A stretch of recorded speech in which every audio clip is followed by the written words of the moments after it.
Hello, everyone. Welcome to our special edition of Let's Be Telepathy, where we brought the beehive to Texas. We got a few of our bees all here. Hello. And we are all buzzing and thriving for you. Today is going to be a different support day for our community as we are going to provide healing. We are going to provide some sound healing, some meditational healing. We got Professor Owen here, and he wants to teach telepathy. So we're going to be going into a telepathic class. If any of you have questions, please let me know. Otherwise, we are going to get started with this gentle sound meditation that is going to help bring everybody into the state of the coherence, into that same vibration, and into a place of safety, love, and gratitude for all that are around us and all that are participating in Earth and have participated, as well as the guides that are outside of here. Okay.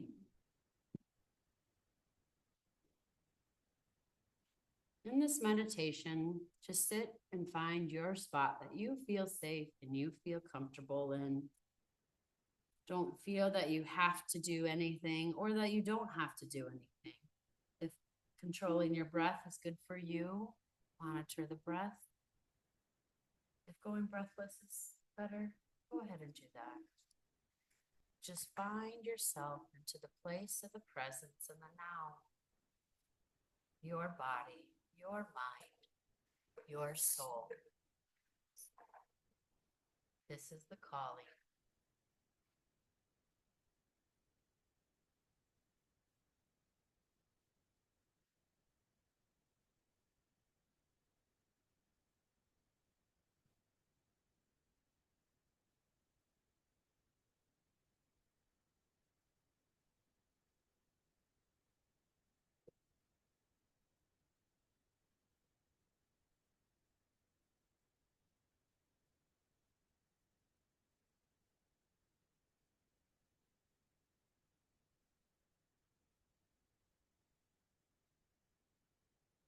Gently connect yourself to your body, feeling its presence.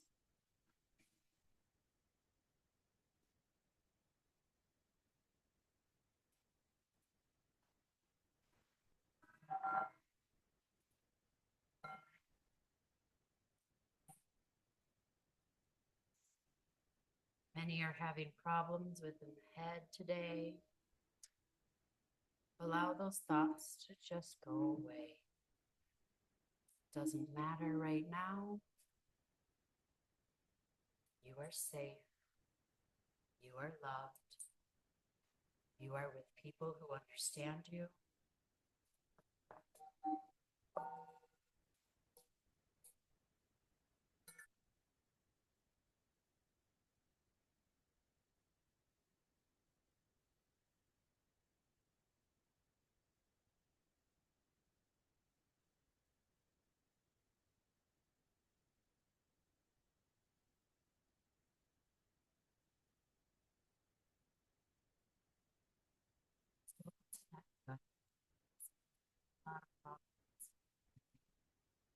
Gesture, solar plexus, chakra, problems in relationships with neighbor, friends, family, maybe just the self. Allow that energy, that belly to soften, yet grow, to widen.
Very.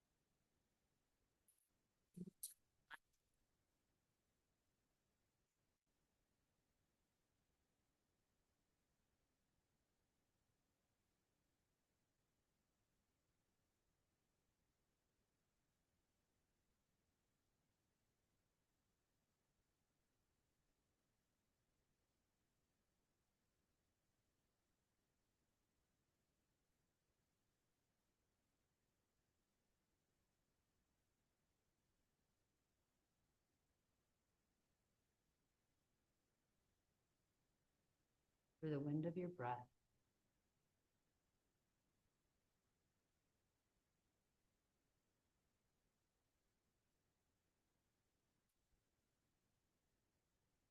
Welcome, everyone.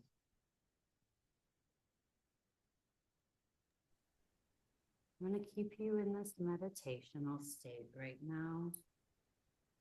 Calm with yourself. And I'm going to invite Professor Owen in right now. You want to teach? What? Yeah.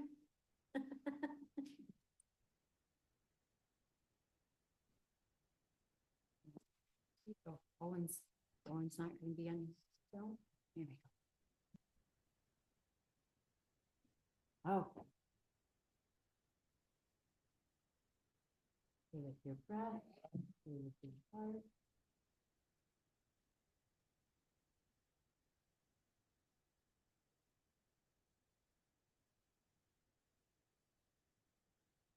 Okay. And now we ask that you release all thoughts, all feelings, all emotions completely. Enter into the state of nothingness when there are no thoughts, no colors, no feelings, no anything. Complete balance within the body. And when you feel that calmness, stretch your energy out. Use whatever words you want to put on your energy, whatever feelings, whatever colors, whatever shapes you're feeling inside. Take a look at that.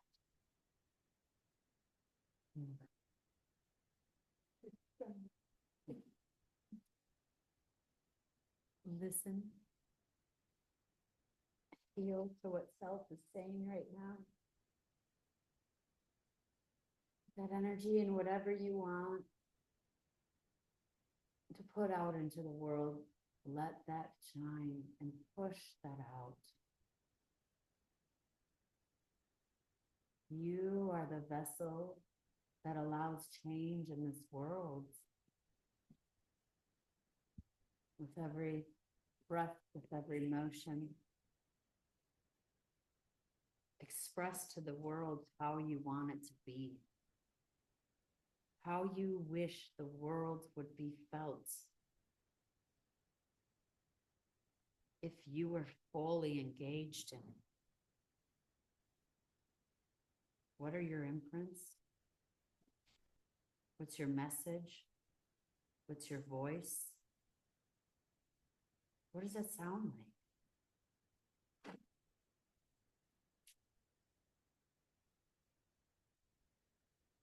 You can take your hands, you can take your thoughts, you can do with this however you want, but push that energy out to the world and give it freely, give it lovingly. Let them all have those joys and that glitter and that laughter and that love, and just fill the world with what you know that it needs, that you have within yourself, and you have so much that you're ready to just splash it out. Because I know this group, you are so powerful. We forget how much we can influence those around us and the land around us. Connect to the lands. Good job. You all did that immediately. Yeah, some of you are already on it. We're going to go into the lands right now, and that's where Owen's going to come in.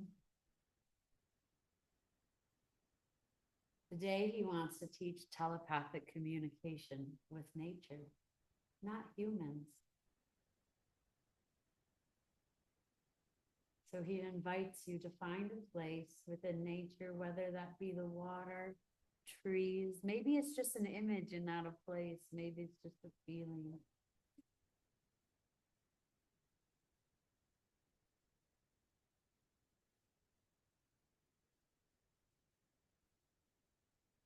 As you connect to the earth and as you connect to the spaces that you are within, know that they are part of you. Notice how you had to go in there to be part of that, to understand it. I didn't tell you to come to me. I didn't tell you to go anywhere. I asked for you to send your information out and to go and land where you feel comfortable. Because where you feel comfortable at and what you send your energy, that's the first step of telepathy, is knowing that you have the ability to connect, that you're safe enough to connect, knowing safe within your body, and then putting your energy out there for something else to connect. You can bring that in and focus it by thinking about what it is that you want to attach to, that you want to focus on, that you want to go in. Now, when I say attachment, that doesn't mean attachment as you humans say it. That means attachment as our energies are coming together.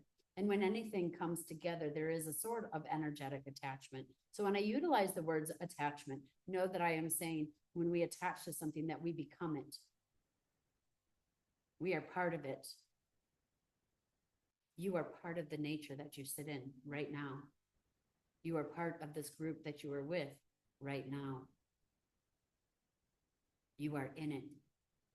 And when you are in it, you are part of it. When you are part of it, you can feel it, you can understand it.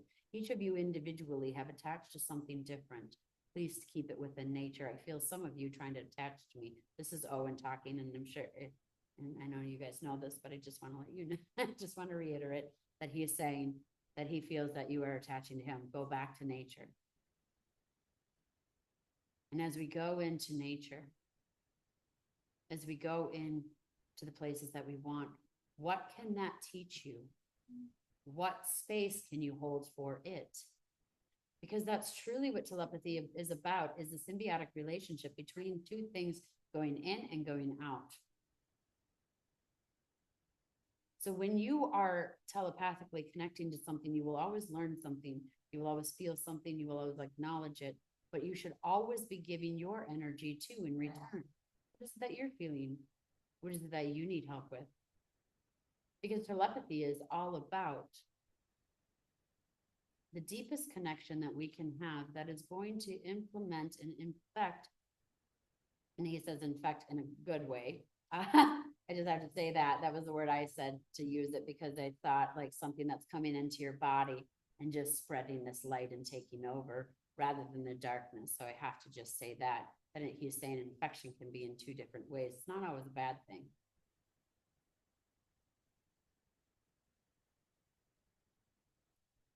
But allow yourself to be completely surrounded.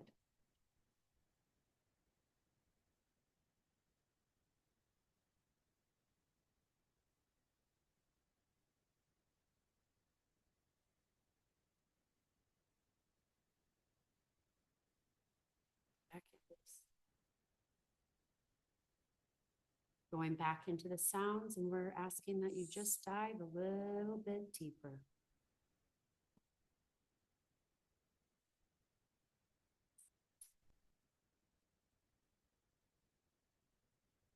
And when said you could pay attention to the sound or get lost in the telepathy, but either way, he wants to give you a moment to just sit with this before he brings you in further.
What do you, would you feel? Would you experience? I know it's short, but I don't want to take up all this time here. And one wants to talk more about telepathy without it being necessarily a meditation. We would like to answer questions today.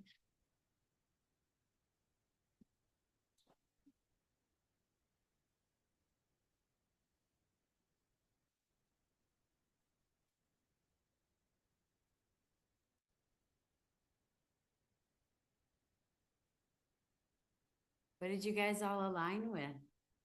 Did you feel like you were really connecting to Earth? Did you feel like you got any messages from him? Scott, I know you did. I was just watching the streams come down from him. Well, I went to the waiting room area before you're born Okay. and saw my soul family. And there's a whole group of people that you get together with to create your contract before you're born. Yeah. Just standing there, just like, oh, hey, what are you doing here? I thought you were born, you know?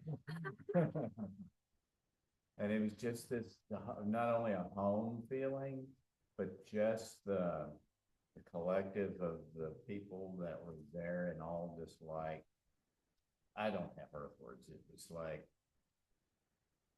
the support of just all the people there. And it was just like, I don't know. I don't have earth words for it, but it was kind of cool. I've never been there before. I've had people tell me about their experience before they were born, but it's the first time I went to the waiting room before you were born. Yeah. And not only that, it was a waiting area. So first I was in the waiting room right before you're born, and then I progressed into the area where people just collaborate on life plans. And it was all my people. Yeah, it was all just like, oh, yeah, you know. And there wasn't any advice given. It was just feeling of just trying to raise me up. You know, that's a first for me to be there. In a lot of places. Oh, I could feel it. I could literally feel it. What you saw, I was feeling it, just like, oh my God. That when you went from one tone to a second higher tone was when I just went, that was lift off. Yeah. That one hit the spot, the frequency I needed to lift off. Good. Yeah. Thank you for that. Yeah, you're welcome. You're welcome. One thing, and I love that he brought that up, and maybe this is going to be kind of an educational session today. Prior to coming to Earth, we choose our avatar. It's hard to believe because some people really reject how they look, reject what their body's going through, but we actually choose our avatar. We get to choose what sex we're going to be, what culture we're going to drop into. We get to choose our parents, our eye color, everything. It is a choice that we make prior to coming here. It is a very systematic, sacred union that you and Creator yourself put together.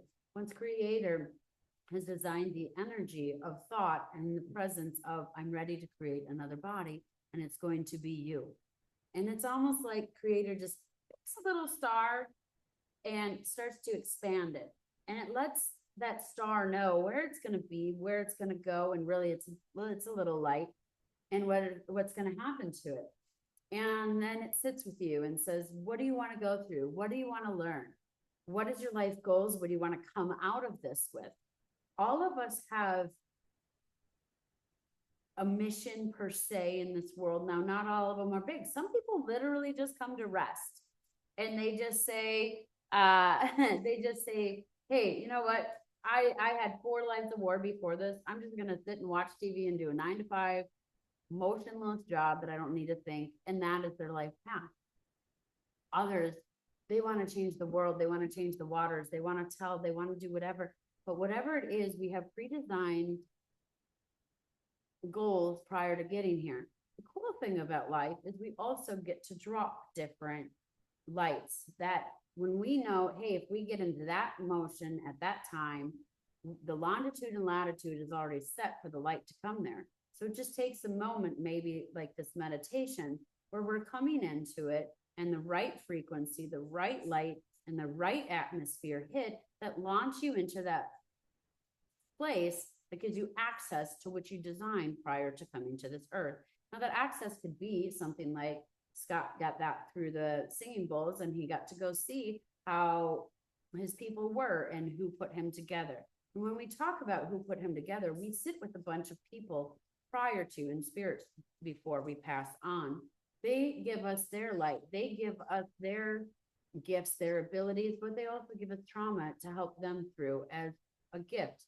An example is I worked very hard or very closely with Nikola Tesla, and I know somewhere in me, and I'm not proclaiming that I am him because I'm not, but within me, he was part of my council, and he said, here's the piece of light. You're going to learn about energy. My grandmother said, here's a piece of love. You're going to learn about that. My uncle said, you're going to learn how to be happy, and you're going to want to include everyone. So they all gifted me something, and that's what you were talking about, is that pre-council and the people that you knew. All of them give you a gift when you're leaving spirit. And then you go into the launch pad, as I call it, which is the right vortex. And when you say, hey, I'm ready, or when mom screams and has that pain, it's time. And then we go down and we're ourselves, we forget everything. And that's why we have the longitude and latitude. And when we end up in different places, different lights, different atmosphere with different people, we have already pre-designed them. And that's why it instantly activates us and allows us to go where we need to go. So I love that you brought that up, because I really want to reiterate that our life is very precious and very designed by us. And when you utilize yourself, and when you know, and that's what Owen's going to also teach about on telepathy, is that being your authentic self, being your truest self, and being responsible with your true self. Because some people know themselves, but they're not responsible with that information. Being responsible and truthful with who you are is going to allow you access to you and the things that you were meant to access at any point in time. And that's what Owen is saying, is that the more that we are us, the more that we will see the things that were sent before us that we are meant to achieve. And that, can you just say that better? Because I wasn't channeling. He was saying it, and I was just trying to put it in words. He said I'm messing it up, so I'm asking him to channel. Sorry. When you come into this world, you already know who you are. You already know what you're going to do. And when you do what you're supposed to do, and when you are who you're supposed to be, then you're going to receive all of the things that you were meant to have. Because when you are you, then you also get the abilities that come with you. But that happens only when you choose to stay in alignment with self. That was a lot simpler. Thank you.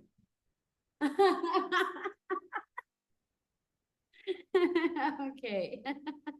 Anybody have anything that they want to talk about? I know somebody was asking something about Patrick's device there. Let's see. I'm a little behind in the chat here. Please.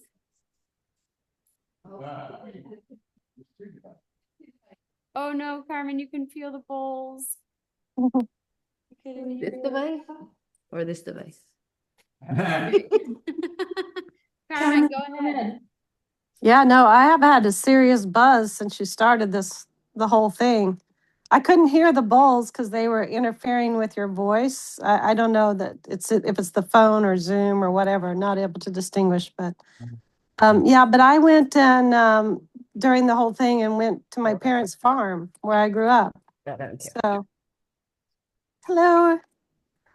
Hi, everybody. I went to my parents' farm, and I'm kind of at a crossroads now, being unemployed. So I've been thinking a lot about the farm and being there, and I'm always thinking about changing it. But during this meditation, I went and just stood around and took a tour of the place, just walked around it and looked at everything instead of trying to make changes to it and connect with the plants and the animals um, and everything there. So that was my experience of the whole thing. Oh, Not I a question. love it. I love it. Did you get a connect then well with it or do any energetic changes? Well, I think the thing is I'm always thinking about changing it. I'm always thinking about how I could, what I want to do differently to it. And this time it was more like, no, this is just be here. Just don't think about all that stuff. Think about just being here and connecting with the plants and because I don't think I've ever done that. Ever. Oh, Ever thought about that or no, I know it's weird to have grown up on the farm and not tried to mentally or spiritually connect with it. You take care of them, you take care of it, but more of a worker and a keeper than embodying it or being a part of it. So yeah. A lot of people don't think about connecting or having that deep connection with their surroundings, their home. I had Zan actually yesterday had asked me when I went into her house, she said, "Do you pick up things on homes?" And I said, "I do." And she asked kind of what I pick up in general in home.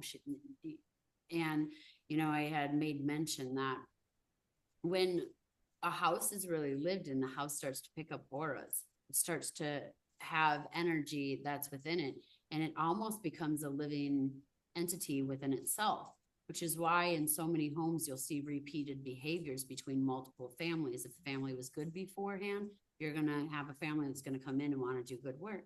If you have maybe a family of addiction beforehand, you might move into a house and now you might be dealing with addiction issues because the spaces that we live in become an expression of ourselves. And we need to monitor that as much as we monitor everything else, because if we're just monitoring the ourselves, or we're not even monitoring ourselves and our relationship with where we're living, then sometimes the living, we might do good. We might go to a meditation. We might go to a yoga session and it's outside of the house and it's wonderful. We might go to a spiritual retreat, but we come home and we're in that same energy. So it's really important to understand that your living space still has living energy and that we can affect that. So if there's discord happening within my family, I can always do something. Maybe I can sage, maybe I can pray, maybe I can meditate, but you can infuse that into your lands, into your home, into your work, into chairs, into a pen that you're using, quite literally anything that you want to connect with and that you do connect with in a way that is helping you succeed in life, then bring that forth so that you can infuse that in everything. And then you have harmony around you at all points in time, not within just in self. And it's easier to maintain energy that way too. Peter, I'm coming over to you. Your energy is just, it's so interesting because it's so contained and controlled by you in a good way. So I can see you're very responsible with your energy. You're very attentive and true with it. But I also see these tiny little bursts that are coming out. They're like, hello, loud, sing too. And so you're like trying to control, but also I see this little like, I want to connect. So what can we do for you, Peter? That's amazing. You nailed it. That is you. Oh my God, I'm almost crying. You guys, you absolutely nailed it. I was gonna put up my hand. I'm new to all this community.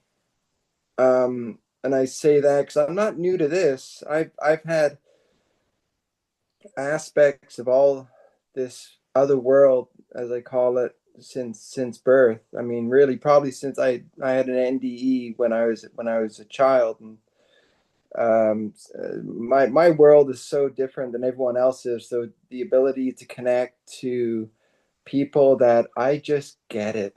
I may not be at the level of many people, but oh, I get it, you know. And I'd like to sort of maybe I was going to mention this, but since you handed the mic to me, I'm going to of why I'm here, and why I'm here is it's just so, to me it's I'm not surprised. Tara sent me a friend request several days ago, and which was lovely because I've seen Tara in a few of the other meetings that I attend. But the night before she did that, I had a very distinct dream, and the dream was I was with an autist mom, and in the dream, and it probably was Tara, but I don't really remember. But in the dream, it was just a knowing or a reaffirmation, really, of there's no one more important to people that are not quite connected than the moms. Maybe some of the dads, but the moms really.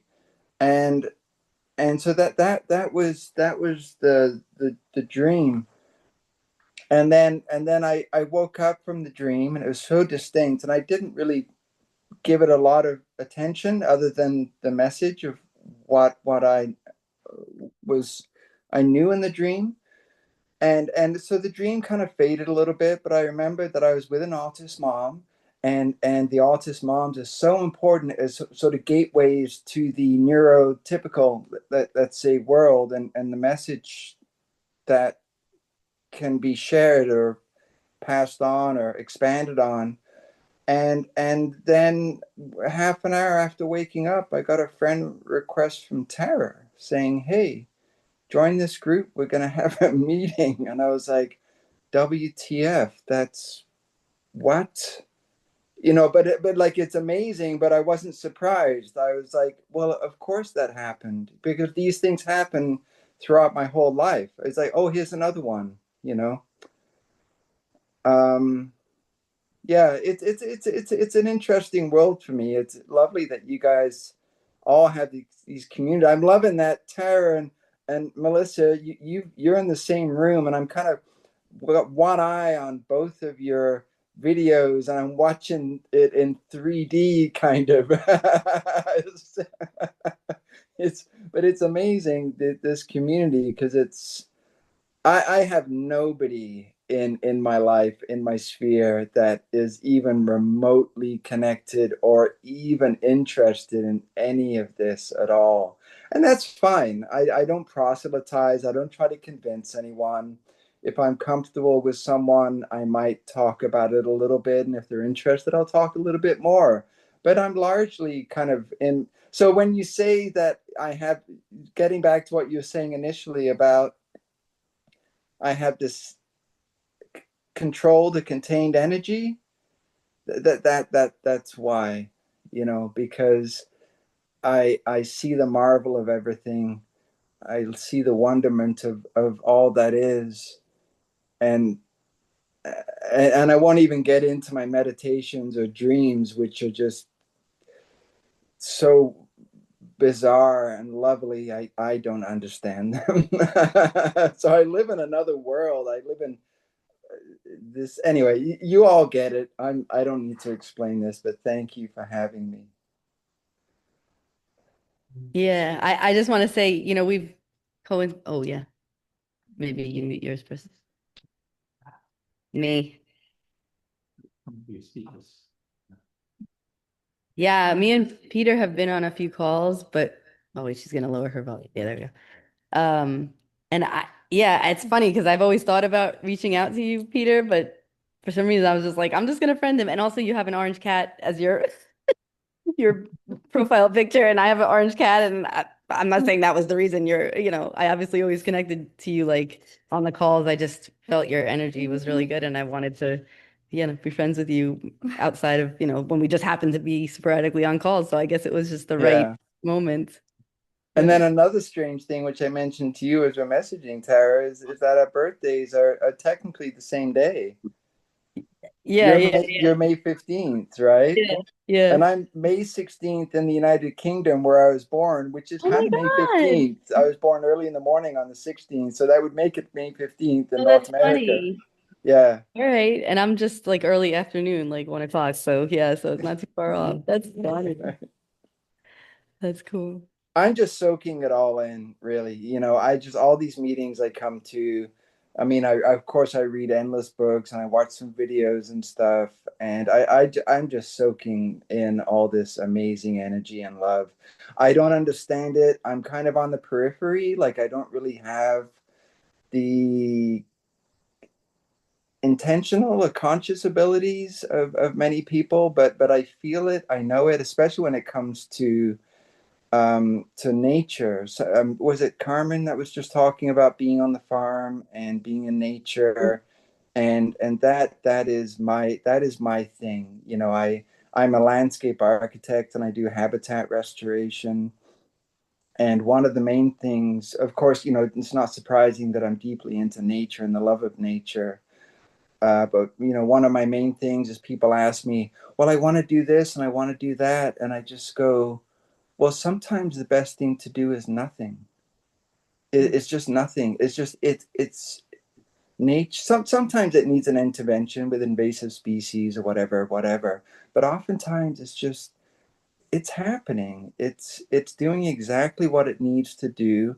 Sit back, immerse yourself, and enjoy all the little things. I mean, if you see, I don't know, you can see, you know, my photography for my wildlife gardens is like spiders and bees. I've got thousands of images and I've got photos all over the place, and it's just yeah, it's just nothing. Just let nature unfold and witness it.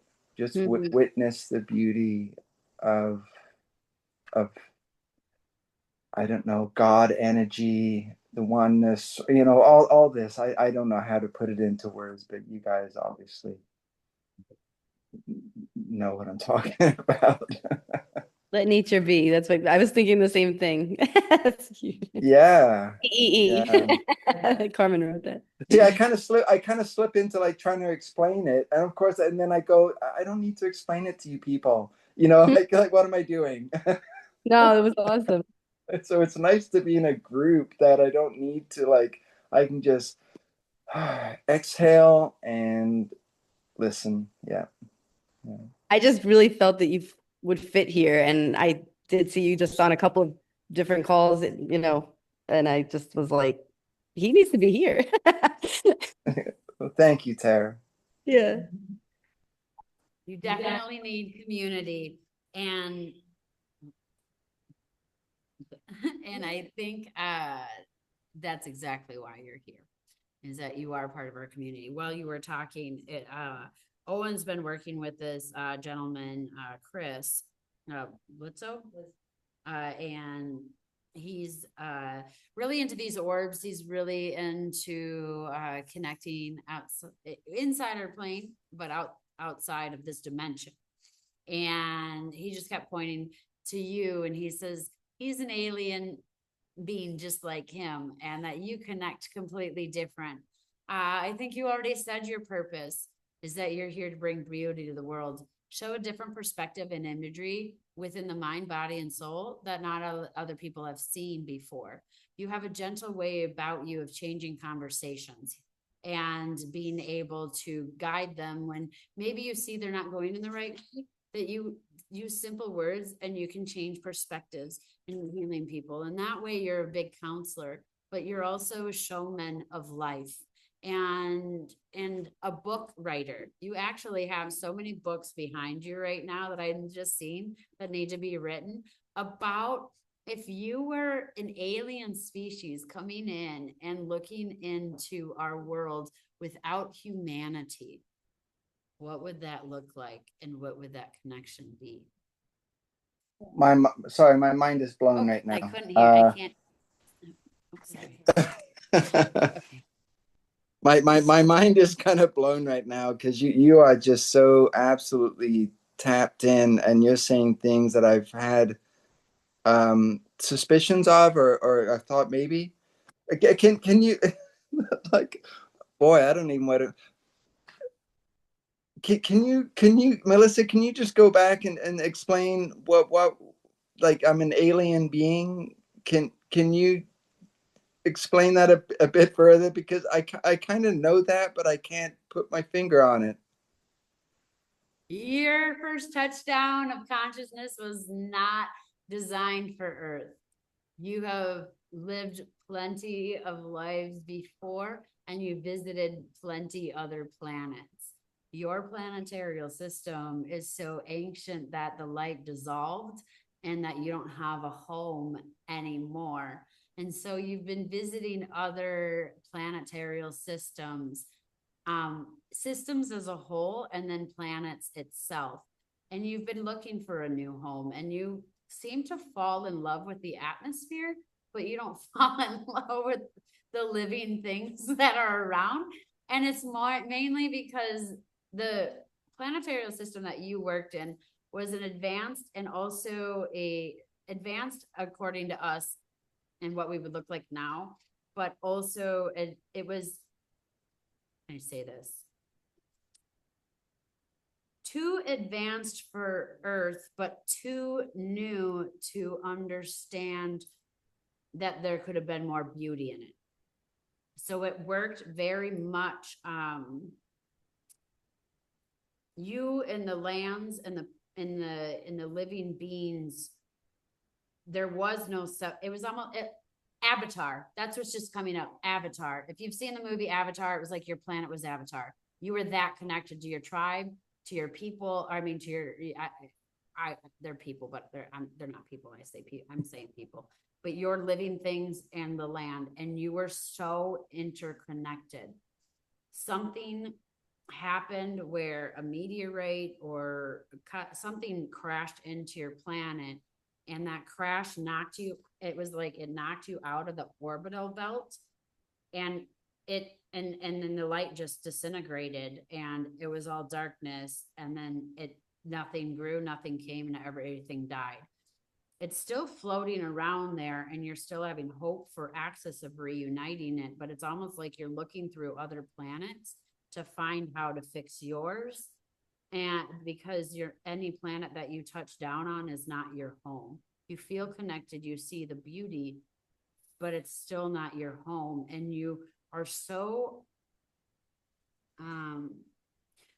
confused, would be the best word, as to how things are so disorganized and how they don't work together, and how so many things, like even in this world, and I'm not saying that you don't do it, but things like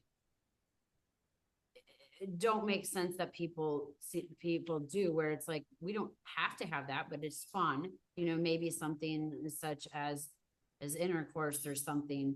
It's not something as important to you. You're like, yeah, that's an earthly thing. It's not that you don't, whatever, but that your planet system is like, no, we procreate through our minds, we procreate through our bodies, and we can conjure things up in different ways. And so a lot of things don't make sense why they have to be done, but you're also finding the beauty in experiencing those things that you haven't experienced. So it's like this long extended journey that you've been taking soulfully, and you're finally just in an earthly place where your mind body needs to rest, and it needs to gather more information. And so in gathering that information, now it's time for you to connect, or maybe it didn't feel safe before, or it didn't feel like now is your time, but you've received enough data, you're confident enough about yourself, and you know what you want to do. And so you're ready to present yourself to the world as much as you're ready for the world to present them to you. Wow. You basically summarized my life in 5 minutes.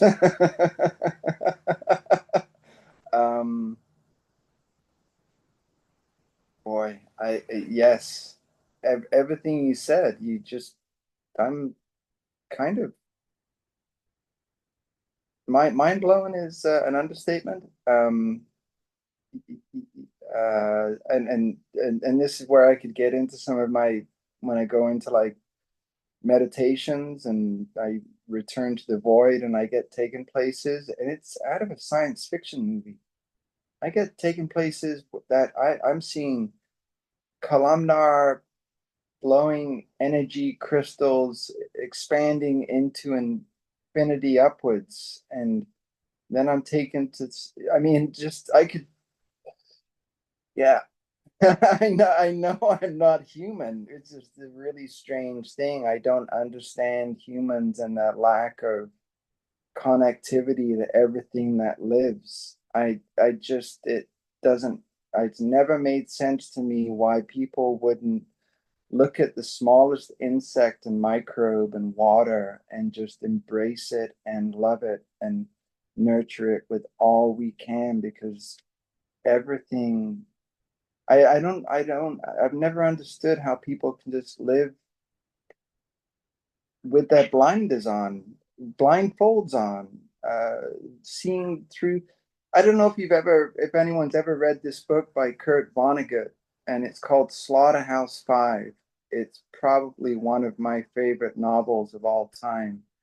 It shows the sense of humanity and the tragedy of war and that life as a human. But there's this one part in the book, if I may just quickly say this, it's the aliens are describing life as a human, and they tell the human that if they're on a railroad car lying on their back in the desert, moving slowly, and they're looking up at the sky through a 20-foot pole, that's our life. That's how humans view our life on this planet. And it was just so true, is that people just don't open to what I don't need to say it to you guys, but the reality of all the energy and beauty and the interconnectedness of absolutely everything. And I've known this forever, and I don't know why. But I think you might have answered that. And I've always thought to myself, I'm not human. I think of myself in a third person, Pete the human, but I'm not human. I look at myself in the mirror and I go, who the F are you, man? What? Like because I'm 1 foot here, but I'm 1 foot in places I can't even put words to. Yeah. Tara, thank you. This is exactly why I needed to be here to hear all this from everyone and Melissa. I'm gonna be unpacking this for a few days, really. I'm gonna watch this video again later, Oh yeah. just to hear what you just said, Melissa, because you that brought me so much peace. Thank you. Yeah. Glad you're here. Yeah. I took up a lot of space. That's what people do here. It's about 20 minutes Okay, per person. okay. But I I'm we were always just talking. I'm like, I have I'm tried always so many very like times to do an nervous about, I don't hour want to take up long, and all I the can't do room. it. I try, Yeah. but that's what the meeting is, and that's why we have so many. You can get on the next meeting then if you want your time, but we take the time for what needs to be said here. Okay. I did post a movie for you. I don't know why. I haven't watched the whole thing.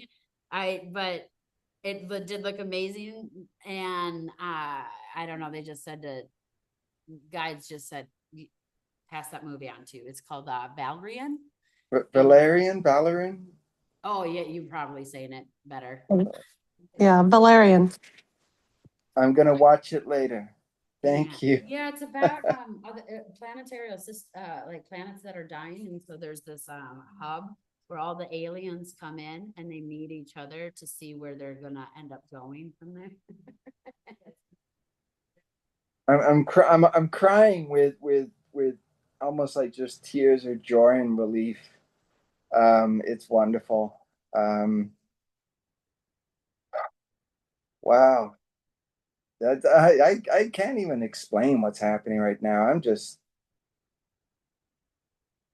you know me better than I know myself. I have hints and visions, and throughout most of my life. And all of a sudden, Melissa comes in and goes, bam, bam, bam, bam, bam. And I'm like, yes, that's it. Wow. Go ahead. I was gonna turn it over, to over here, but did I say it right? Oh, dang! I felt like I was closer than I've ever been in my life. I'm gonna get her name before I die. I tell you, I'm just gonna have her do it like the pronunciations. I'm going to get it.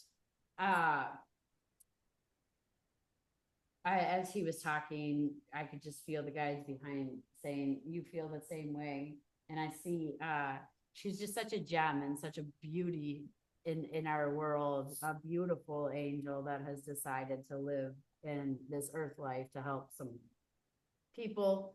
So I just, wanted to say thank you for being here and thank you for being you. And as he's talking, I could just almost feel your heart relating with him so much. Were you feeling that? Yes and no. I have always felt it belong, and even in my natal chart, it shows that that's the wound that I carry in this life, not belonging. But the answer to it is also love. So that's also why I'm here. Oh, Melissa, I can't hear at all. Okay, I'm gonna Can pass you you put on the over mic- to this beautiful lady. Yeah. Yeah, I was just saying that I was relating and not relating, but definitely what I relate to is not belonging. And that's been something I have felt all my life. And in my natal chart, it shows that's the core wound of not belonging. And I don't know if you all know about asteroids and how they also play into the chart. And so I've got in that wound, it's like Chiron right next to Jupiter. So it's really magnified. And in there is the asteroid for love as well, and water, and Odin. It's all about transformation through love. And it's also really connected with other worlds. There's this importance of interconnection through dimensions for paradigm change, for true connection that has been lost. There's also connection to the dead and how they need to be a part of this. And it's only, and there's a lot of stuck spirits out there, and they need to be acknowledged. And that's part of the healing, is acknowledgement. What I've also been shown, I'm just sort of jumping. What I've also been shown is that entities, they're just here. They're just part of the cosmos. And disturbances occur when they're not acknowledged. They want to be acknowledged, and that calms everything down. That really, really calms everything down. Always wishing for things to be of light is not acknowledging everything. Everything is a part of it. And when everything is acknowledged, then everything has a place. When everything has a place, then everything thrives. And like we talk about poison, but just look at the idea of homeopathy. A drop of what's called poison is also the healing. So it's not, doesn't really work to just push things out, because something in there is actually trying to help the situation. So yeah, we're all so deeply connected, and in pushing out other things, we push out ourselves as well. So because of that interconnection, what you're pushing away in yourself. Yeah.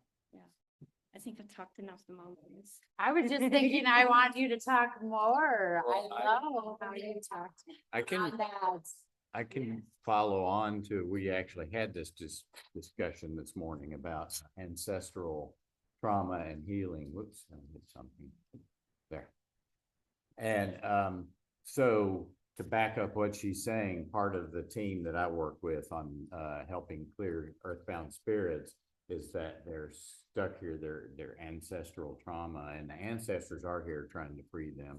It's also part of our job in the living in previous ancestors, but there are so many now stuck that there's an energy imbalance right now, and that's what we were told, was that we're helping to help clear that energy imbalance because of how many ancestors are stuck. So it's an important job. Ancestral, what was you gave a name for something in ancestral? But it's ancestral healing. Healing, but There's so many people and groups doing it now. It's really, it's so needed. Right, I would encourage everybody. I started to hear about it through Daniel Four, and he has a site called Ancestral Medicine. So, That's what I was trying to think of, ancestral medicine. It's something I've been learning is that there's no any one way to do it. He offers a method that he came up with, and it is helping, but that doesn't mean that that's the way. It's like you've got to find, if it's something you're called to, you've got to find what speaks to you and what you can move with. Like some things just it won't click. It just won't click. You find what works with you. But I'm also feeling it's like super important. Like some people work on their own, but I feel like we're coming to a point where it's so much more powerful if we work together. Yes. And then when we get to that point, more of the spirits will be ancestralized, and so they will be able to, it's like we ground.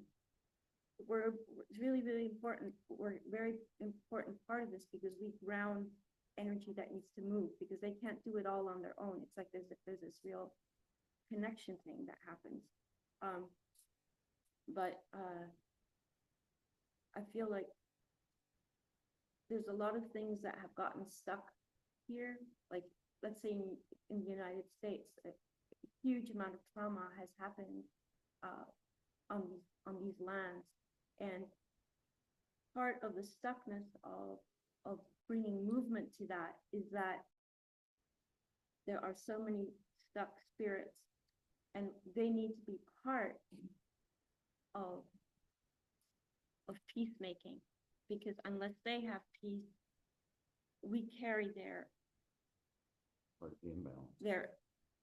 anger, their grief, we carry it in our bones. We carry it in our bones. And so there needs to be it's like undoing a knot. You can't just, you do a little bit here, you do a little bit there, it's like, if not, you can't just do one side.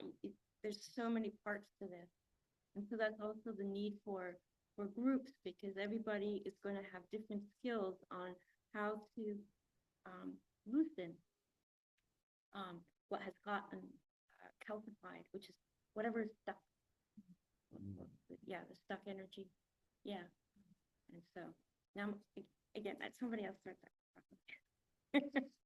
Perfectly. Second that emotion. That I love it. I've actually been loving her talk. I have not heard her say anything that does not resonate on this entire trip, and I've just really loved seeing you and mingling with you. So thank you, and I'm happy that you said all that, because it was right. And a lot of people have come here, and that's why we have so many autists coming here right now, and we're going to have so many more, is because there is so much that needs to be helped within our planet, and the alignment with other planets, the other alignment with other dimensions, and clearing the ghost and ancestry energy from this land, because so much more healing needs to be done than what's in our body. They understand it, they know it, they see it from other planets, and they're coming in to help. The problem is they get stuck in our trauma.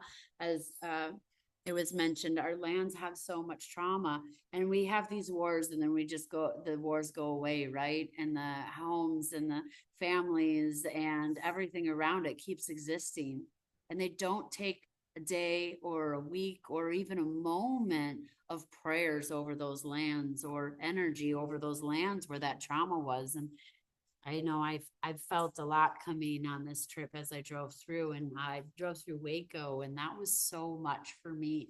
And I felt so much. And a lot of people, especially if they're not taking that time to connect to themselves and their atmosphere and be present as much as they can in the moment of awareness, then they get lost in the energy and they don't understand that maybe something that happened on the land is affecting them rather than their own emotions or what's going on in their life, and it might cause confusion.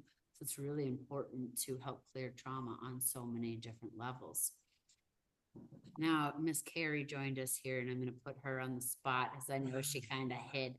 But the question was brought up about dragons.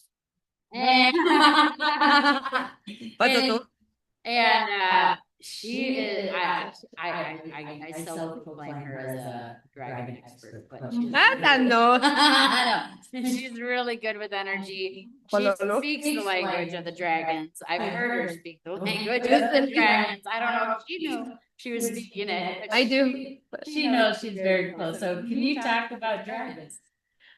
No. Yes, you can. Yes, you can. Low. Yes. No. Colole. Maybe you could say a message from the dragons. Oh, yeah. Okay. Maybe that. How about that? Okay, I can do that. But I'm sweating. You made me sweat. If you guys don't know, I love putting people on the spot too. But I'm gonna let her get her dragon energy if she's gonna get that. So dragon energy, I see a lot of different ways. So I see that they actually were something that did exist. I believe that some of the bones that they found in dragon that they claim, were dinosaurs, could have been even parts of different dragons. And they have been hidden. We have found that so much folklore throughout history. There's not a place in history that you cannot find where dragons were. I can tell you my personal and what I connect to with dragons, and I know that they're coming through right now. They're coming through as protectors. They're coming through as warriors. They want what the? Oh yes, and architects. They really are coming forth as protectors. I watch them eat spirits. That's what I see them do a lot. I watch them coming through, and maybe there's something bad that's mischievous and wanting to hurt or wanting disorder for something, and I watch them come and eat that. But I also see it on the other side where I've seen people that have dragons within themselves, and they've put all of that energy within a dragon and made it something that is an enemy that works against it and something that they're fighting. I've done so many works in people where when I get down to their soul level, they turn into dragons, and they turn into dragons where they could fly, where they could see through different things, where they could have access to different dimensions. But they also had the ability, like angels, to choose, are they going to be the good ones or are they going to be the bad ones? Because they had so much energy. Their tone, their rhythm, their shape bends the reality of energy. It changes the shape. So where you might have a triangle, a dragon might come through that triangle and bend it just enough that it looks like half of a sphere, and maybe it even turns into like a crescent moon or something, just because it hit it. But I watch it as it hits different things. It actually changes the coding that happens within our reality. And so they are things that come when you need them. And I say when you need them, because even if they're fighting against you, it's a way for you to rise up and to go against the dragon and to say, this is what I proclaim, this is what I say. And dragons, I'm not saying that they are gods. I'm not saying that at all. But what I'm saying is there is a certain thing about a dragon that you can go up and you can talk to a dragon and you can say, this is what I did, or this is what someone else did. And mentally, they're going to help you fight that battle and come out surviving and coming out as a creator, somebody who can make change and somebody who can gently glide through their universe. And I hear her just adding things back here, and I'm saying, why didn't you just say it? But, so this is why I'm putting her on this spot. I love putting people on the spot just because a lot of people, their voices are ready to be heard and their spirit's ready to speak, but their human self is holding back. So it allows for them to say, oh my gosh, no, we almost have to. And it's almost a training that it's okay, that we want it, we invite it, and that the rest of the world is ready for it. So I invite Miss Carrie now. I'm not forcing, but I invite her to talk about the dragons.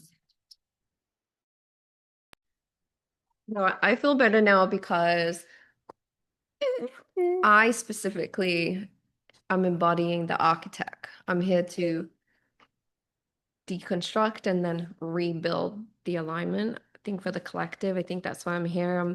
There are ancient orders of dragon, and I am part of the Amethyst Order. I am currently in the process of integrating that fullness of the dragon energy, but it's like a lineage of Amethyst Order. I don't fully understand it fully yet. I'm still learning about it, but that fire breath that you talk through, which is what you're going to witness, is the breath. It literally pushes through and like moves dense energies and shifts and changes things. Like the grid work too is what the dragons do. So I find myself intuitively going under the ley lines. Exactly what you said. So I don't know how much you're going to hear the dragon energy, but at least you'll be able to feel it because it's very quiet. But we can just pull it up and everybody get a bit cozy. I don't know what everyone's gonna get, but we'll do it. We'll see. Telepathy with dragons. Where else do you get to see that? Get your fire extinguisher. Everywhere that Carrie goes, that's where else. So I use a lot of tones, so it feels like I'm just gonna do some tones and then we'll go into it and just, I don't know, we'll see what happens. And then you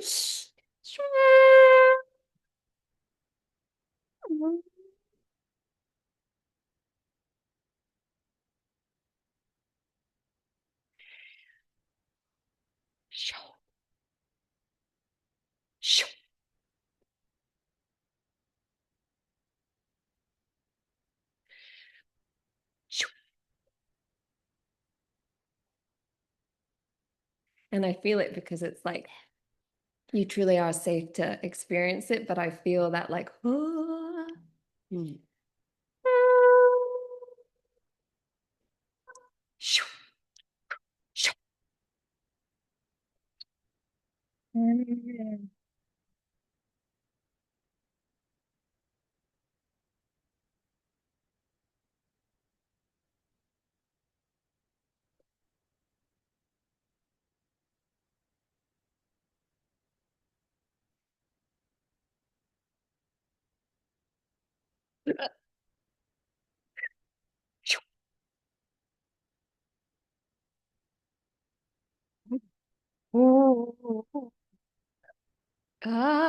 sa da da da da.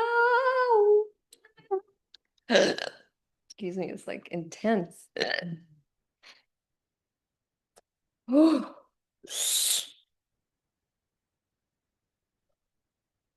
Yeah, that's it. That's all I can handle. You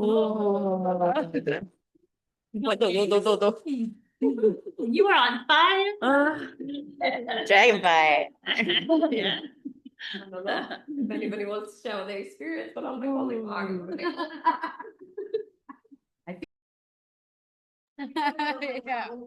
Yeah. Yeah. You cleared some room.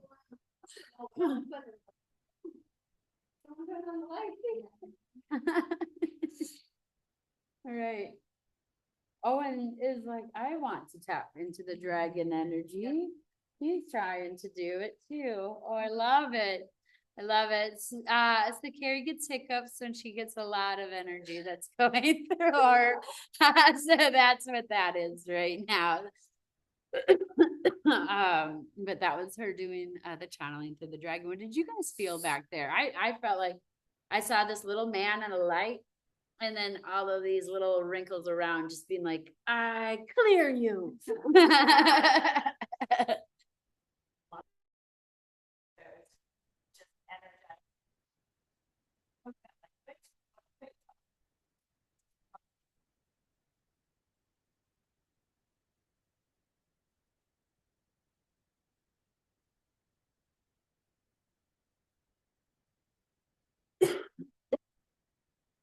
What did you all feel?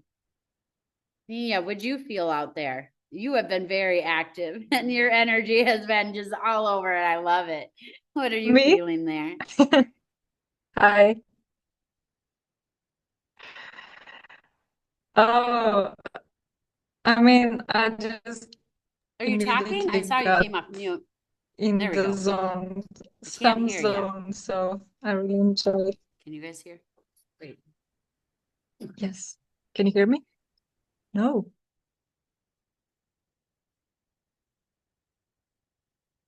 Hello, hello. Can you hear me? Can you hear me? Now you're muted. You're muted, Melissa. I can hear you now. Yes, sorry. I actually had my computer muted because if I hit play, then it hits on Tara's and Scott's computer. I didn't realize. Yeah, no, I mean, I love the energy. Dragons are, as I wrote, I mean, part of my life. I don't know. I don't have these visions in this way, but it's just like really strange for me that I'm living in Dragon Valley and my grandpa was dragon, Drago, not dragon. And he also lived in a village called Dragomer, so Dragomer.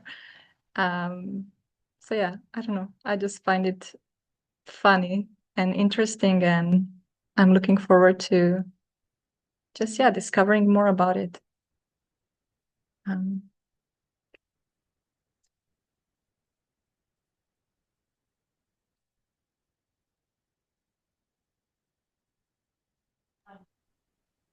Oh, okay. Owen's playing music back here. Sorry about that. Oh, technical difficulties back here, guys. Sorry about that. I love that your grandpa was Draco. What did he do? Nothing like that. He was how it's called? He was driving buses around, so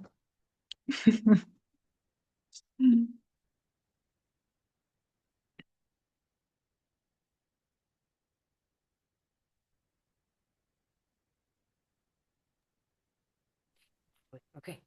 I think we are good, guys. I could hear you, could hear me. Sorry about that. What brings you here to the meeting today?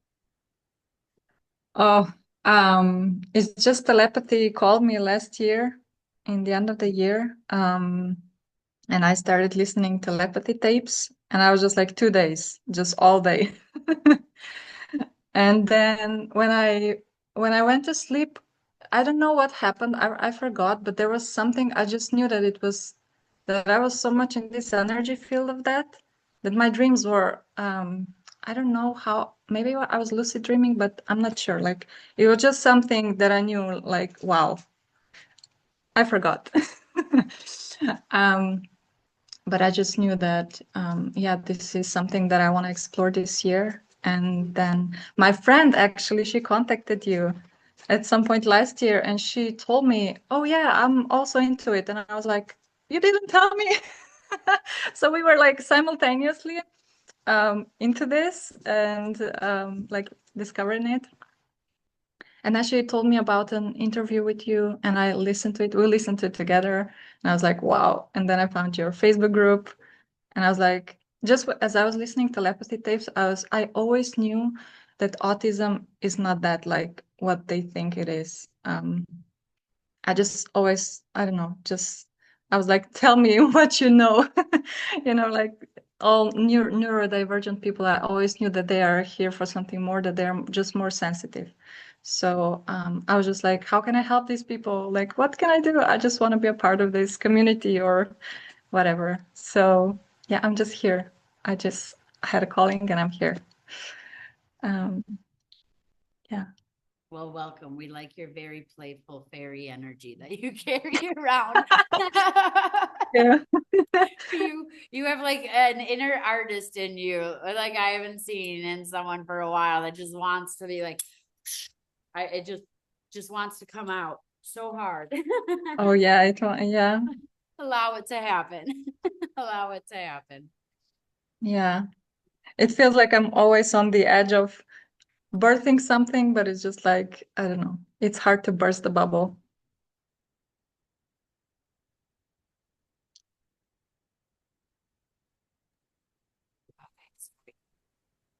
There were some sounds in the background that were going, yeah. Do you do art? Yeah, I'm a graphic designer.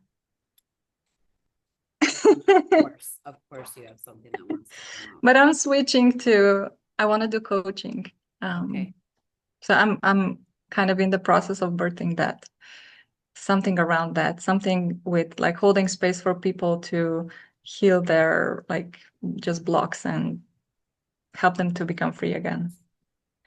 Turn the lights on. So I'm not sure how this will turn out, but yeah. Yeah.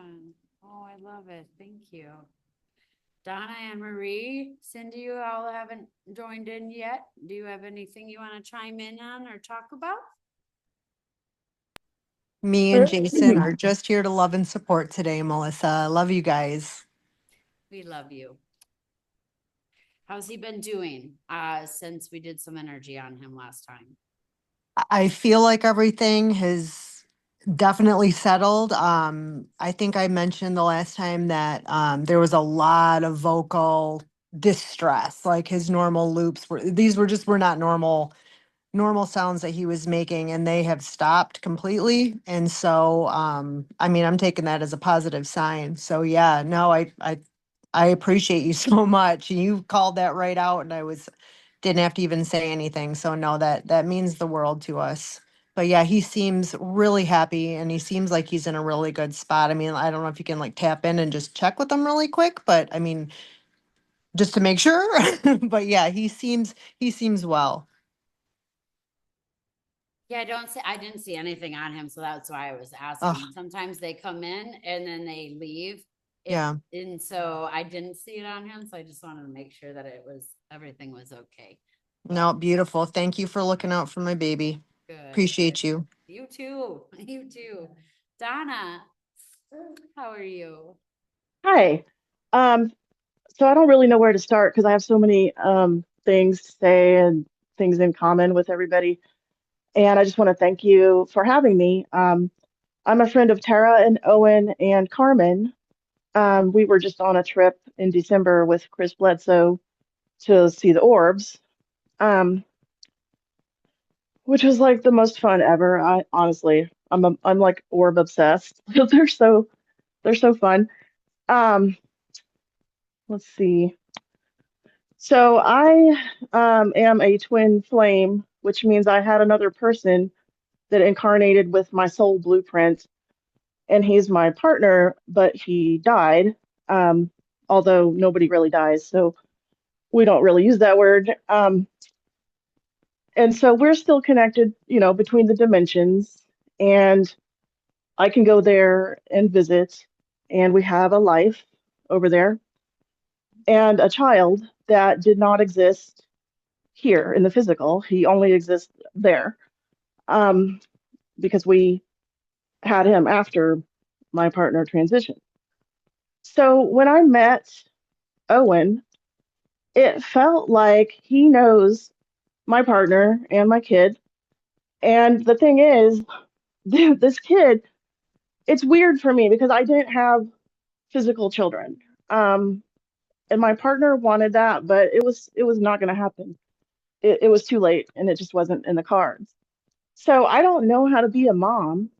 And, this kid is like, he would be a year old if he were, physical linear time, but I could see him at any age. And yet my human self wants to like have a timeline. I'm like, I don't know if I want to jump to like when he's 8 years old quite yet. Like I would like to experience what it's like to have a baby, but he's invisible to me basically. Like I'll see him enough to know what he looks like, but I can't just look around the room and see these people. Neither I don't see either one of them like some people see non-physical people walking around looking like people. I see glimpses and I see them when I bilocate to the other side of the veil. I also have dragons over there that I can ride, and they breathe the violet flame. I don't know if it's related to the amethyst um, line that you were talking about because I'm not like an expert on dragons, but they do breathe the violet flame for healing and transmutation and protection. Sometimes they're here. I've seen them. I saw my partner Chris like open up a little slit in space time, and the dragons made themselves really small and like slid through it and just flew around my head. So I know they can be here, but as far as I know, they're mostly on the other side. So I would like to learn to be better at with all of my gifts and my I call it clairaudience, telepathy with the hearing, and all my abilities because they're pretty strong. But so far, I'm not using them. Um, I don't know what I would say. I'm using them all the time, but I don't really have a practical application for them. I'll just, go to the other side or channel information because I'm also a channel, and I'll just deliver what I got if it's relevant for people. And a lot of times it's just for me. But I was thinking I would love to learn more how to channel for these kids. It just didn't occur to me that this was a bridge between. Like I come from mediumship and psychic circles and healers and channels, and I wasn't thinking about the autists, even though I knew they could meet up in the astral like I do. It just didn't occur to me that that was a link, right? So when I met Tara and Owen, I was like, I feel like this is the link. And I heard Owen say that he was going to teach me that I'm already a good mom and like to bring little boy energy into my life because my kid is a little boy. And I also feel like an alien. So there's a lot, like I have a lot of stuff going on. And I also feel like um, the first, Peter, I think, was the person talking about feeling like you're living a different life. I feel like that too. Like I have two lives. I have to balance multiple dimensions and everything that comes with that, and a relation, like multiple relationships that aren't normal, um, and that take a lot of energy from me. Like it's not easy to have like a serious relationship with people who I can't always just sit down and talk to them. Like if I'm going through something difficult, I'm not in the right energy space to deeply connect to my partner. And that's when I need him. You know what I mean? So I want to improve all of this to the point where it's a lot easier. There's not much of a difference between, you know, other dimensions and this one. And it's happening. And I'm not unhappy with how we're doing. But I would love to just get a lot better at it and a lot more confident. And then to help some other people um, with it and find more community. Because for the most part, since 2015, I've been by myself doing all this. Um, and only last year ever went on a in-person retreat or class for any of this stuff. That's how I met Carmen and Tara and Owen. Is I went on 3 different trips. Um, Remote viewing was the class, and it was amazing. It was so fun. And on our second trip, Chris Bledsoe was there with the orbs, and I had already seen the orbs. I have a relationship with them as well. Um, so like all these crazy pieces of my own personal puzzle are coming together because of last year meeting Chris Bledsoe and then finding out that like the lady that he talks about is the same goddess that I met when I awakened, but she's God. And I didn't know, it sounds so stupid, but I didn't know she was God. I thought, I knew I was with God when I awakened. I had like a spontaneous awakening in the black light, which is source. And I knew I was in the middle of the universe. I could feel everything. And it was blissful. And then I saw a goddess with upturned palms with flaming lotuses in her palms. And she said she was the violet flame. So I thought, okay, maybe I have violet flame codes or something. I didn't know she was like God. So I just figured that out last year and started talking to her again. And I'm like, why haven't we been talking this whole time? She's like, you didn't ask, you know? And I'm like, well, that's true. I guess I didn't. So it's crazy. I don't have enough time to talk about the crazy stuff that's happening to me that involves other people now. Um, like I feel like I've finally hit that level where I'm attracting the people that I need. Or it's the goddess. It's not me. Like she's the one that brought that trip together in December. Like I thought it was my idea. It wasn't my idea. It was her, and everybody on that trip could feel it, and it's just amazing. I can't. I don't have words for it.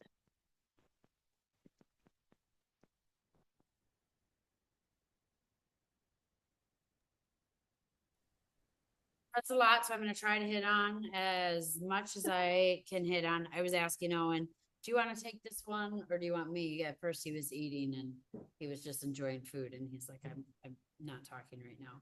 But now he's done and he is ready. One of the things that I had picked up is me personally before that is when you had said about the kids, I saw that you had 2 that actually tried to come through physically in this physical world. And I'm seeing, although you're saying 1, I'm actually seeing 2 around you. And Well, there are 2 so far. There's going to be more than 2, but the one of them isn't born. Like I don't know how to describe that, but like she's around, but she's not. It's not the same. okay. And then Owen's going in. Owen said, you have no problems channeling, you have no problems connecting with them whatsoever. What you have a problem with is trying to put them back into a body or into a physical form. So if you grab something that is physical form, that you can say you are the surrogate for their body, that it would be easier for you to sit with that surrogate, you know, like if it's your phone and I say, well, let's say this was your husband and now I put it there and I start talking with that phone, then you have an embodiment, and then you can also channel.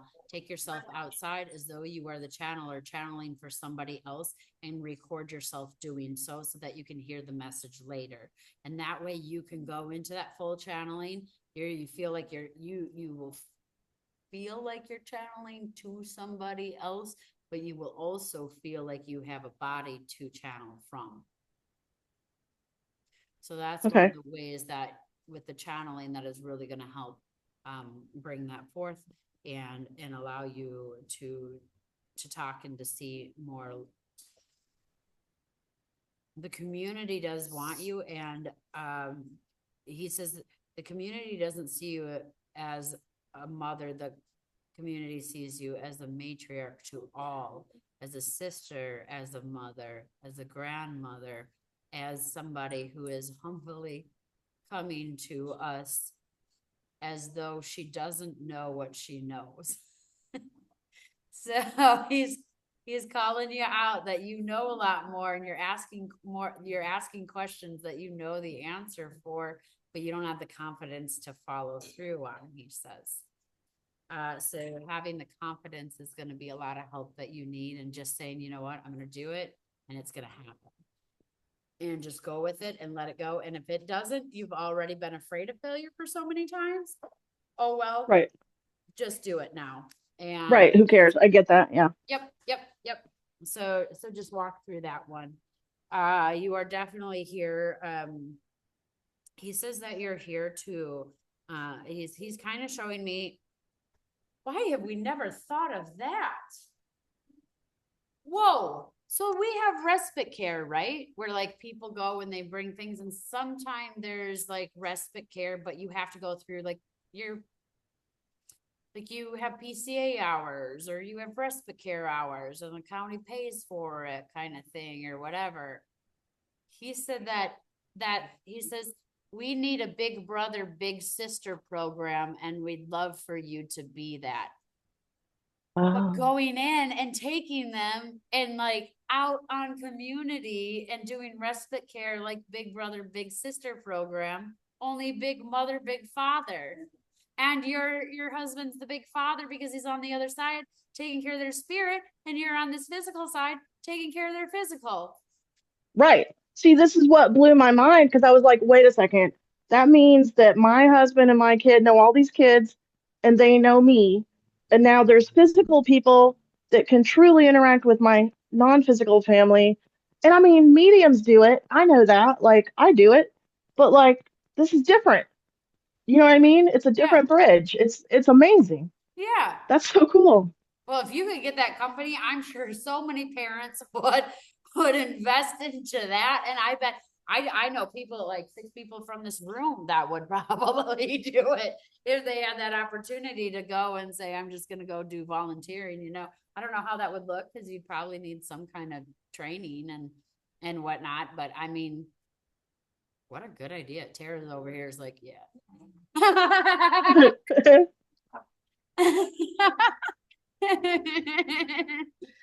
So yeah, that would be amazing. Yeah. There's a lot of possibilities with it, I think. Yeah. And this is just the first one, but yeah, I love it. Yeah, that's awesome. You definitely are not from this planet, either. You didn't touch down here first. So I can confirm that. And Yeah. You're meant to walk alone with multiple people around you.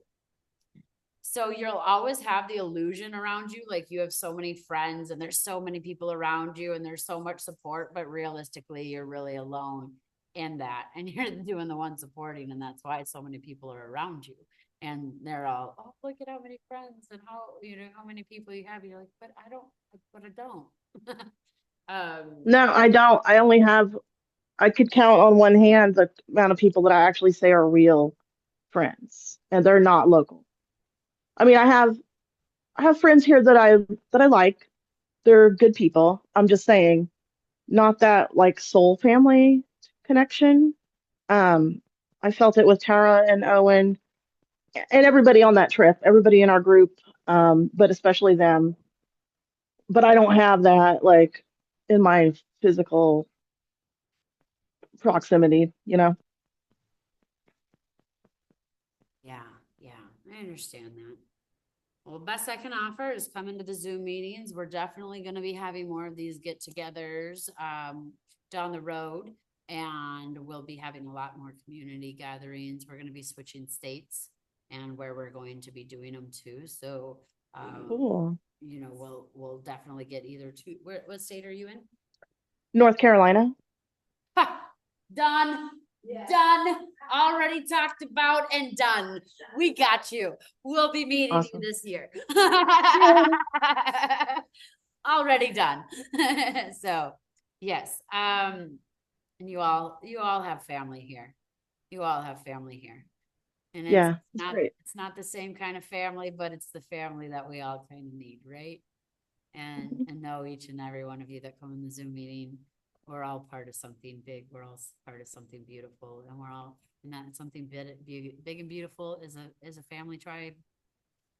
And I love you all, and I want you to know that I know every one of you loves everyone here, and you are welcome. You are seen. You are affirmed. All who are here, and we love you as a collective, and we thank you for being part of one of our new family members that we didn't know we needed. Thank you. Yeah, yeah. Well, with that being said, guys, I think we're gonna end our meeting here. We have a fun. Melissa, there's one question Cindy had Oh, on the Cindy, you chat. got a question. What's up?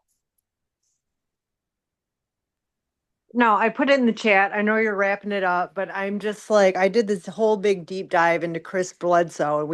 I've heard his name mentioned so many times today, and I was just wondering, and again, it does not have to be today, but I'd love to know what Owen thinks about Chris's message from the mother about Easter 2026.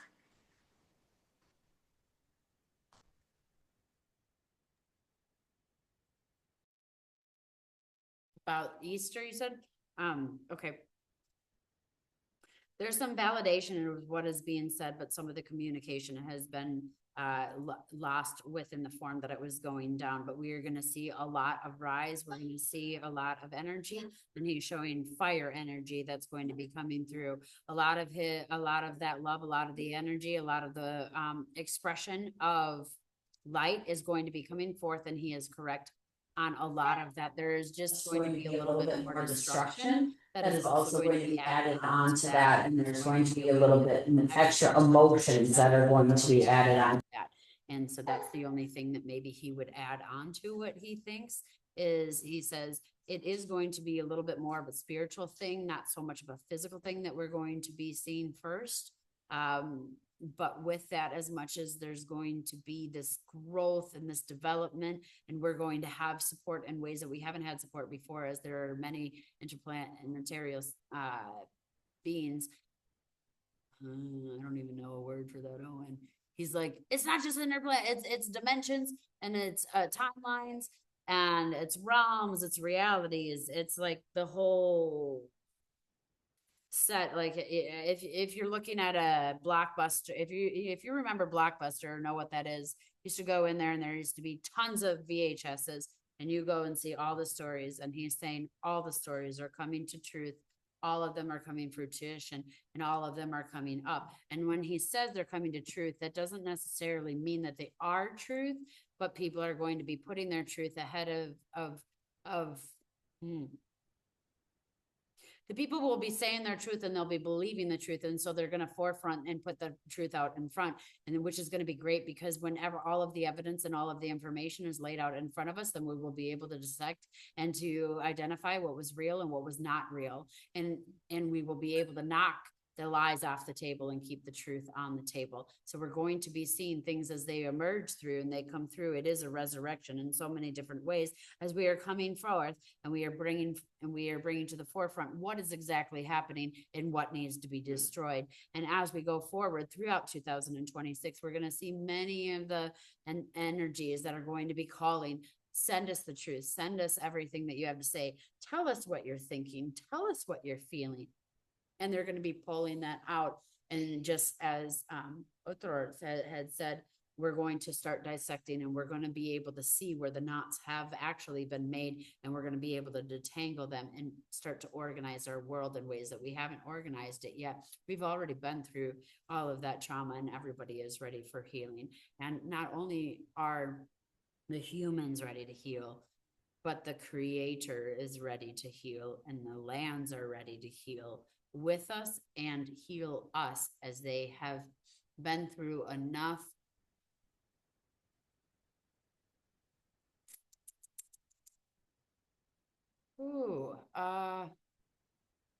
so like if you were to take a box of Legos or like a puzzle piece, and you were to pour it all on the table, and then you take another puzzle piece, and then you pour that all on the table, and then you take another one and pour that on the table, That's what he's showing the gods are dealing with. There's too many stories, too many scenarios, too many realities, and they all need to be sorted and put into place so that we understand the bigger picture again.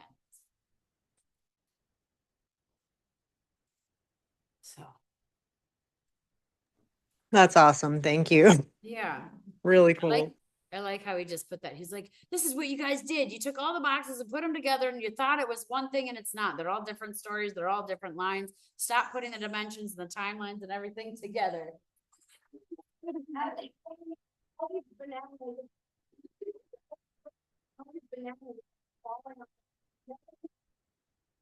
Yeah, Joe. Yeah, I love it.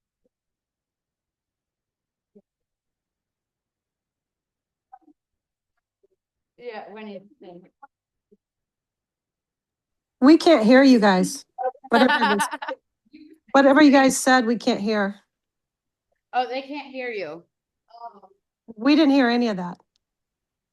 How are you not hearing? Can you not hear anything from my voice? We had it, no, us. Oh. No, I was just saying, like, as soon as she said that, he put on this video of like these bananas.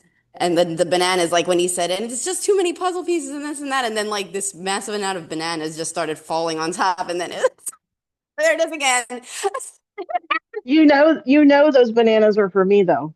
That genuine saying, like, oh my God, this banana. That's just Yeah. bananas. There it is. Yeah. I don't know. But Yeah, it is. Yeah, yeah, that's banana. That's it, yeah.